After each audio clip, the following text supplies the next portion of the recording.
जय गुरु समस्त को मोर प्रणाम श्रद्धा भक्ति सबकि।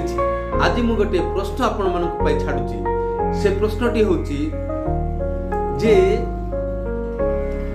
गोटे श्लोक हरिंक उपरे हरि हरि ही शोभा पाती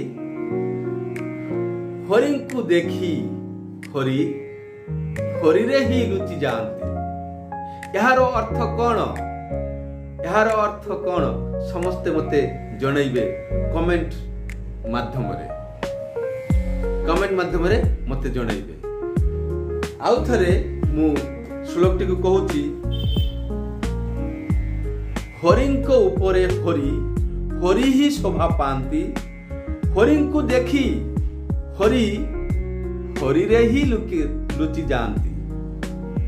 हरिंक उपरे हरि हरि ही शोभा पाती हरि को देखी हरि हरि रे ही लुचि जाती। यार अर्थ कौन? जो माने हृदयंगम करछंती यार अर्थटी मते जणाइबे। मु आपण मानकर उत्तर पाई अपेक्षा रे रहिबी। ठीक अछि?